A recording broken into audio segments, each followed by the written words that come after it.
పొందింది. మనం అనుకున్నట్టే సిచ్యువేషన్ ఇప్పుడు మన కంట్రోల్లో ఉంది. చాలా మంచి విషయం చెప్పావు హబ్.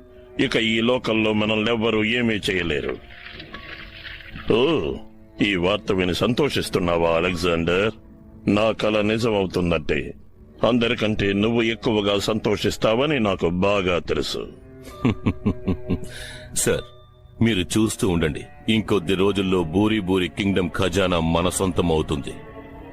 ఆ తర్వాత ఈ ప్రపంచాన్ని మనమే పాలిస్తాం.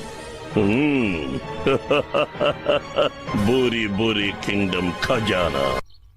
త్వరగా రా షిన్చాన్, వచ్చి బ్రేక్ఫాస్ట్ చేయి. ఓకే.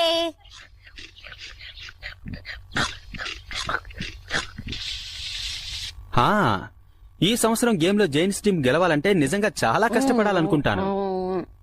నాన్న, ఈ రోజు జరగబోయే కబడ్డీ మ్యాచ్ గురించే కదా అంటున్నారు? నేను మాట్లాడుతున్నది ఫుట్బాల్ టీం గురించి. ఓ అలాగా. షిన్చాన్ బంగారం, నేను నీతో ఎన్నిసార్లు చెప్పాను భోంచేసేటప్పుడు మాట్లాడకూడదు అని? ఇది భోజనం కాదు మామ్, ఇది ఒట్టి బ్రెడ్డే. ఇలా మాటకు మాట చెప్పకూడదని నేను నీతో ఎన్నిసార్లు చెప్పాను? మాటకు మాట చెప్పడానికి ఇది ప్రజావేదిక కాదు కదా. నోరు మూసుకుని తిను షిన్చాన్. నోరు మూసుకుని ఎలా తింటాను? అన్ని పనులు నేను ఒక్కదాన్ని చేసుకోవాల్సి వస్తుంది. డైలీ మార్నింగ్ ఇదే మాట అంటున్నావే, నీకు బోర్గా లేదు? ఓహో, ఇప్పుడు నేను మాట్లాడేది మీకు బోరుగా ఉందా? ఒక్కరోజు మీరు షిన్చాన్ తో ఉండి చూడండి, అప్పుడు తెలుస్తుంది నా బాధ ఏమిటో. పొద్దున్నే లేచి హాయిగా పేపర్ చదువుతూ కూర్చుంటే ఇంట్లో విషయాలు ఏం తెలుస్తాయి? కావాలంటే 4 దెబ్బలు కొట్టు, ఇలాంటి పనులు చేయమని చెప్పకు. మిమ్మల్ని చేయమని చెప్పకుండా ఇంకెవరికి చెప్పమంటారు? ఉదయాన్నే లేచి ఎందుకు ఇలా గోల చేస్తున్నావు మిట్సీ? డైలీ మా ఇంట్లో ఇలాగే జరుగుతుంది. నోరు మొయ్, ఇంతసేపు నీ వల్లే మా ఇద్దరి మధ్య గొడవ.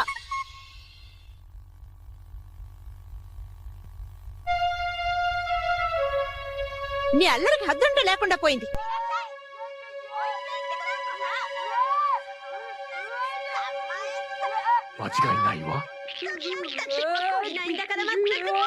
마산이 노하라테 노하사다.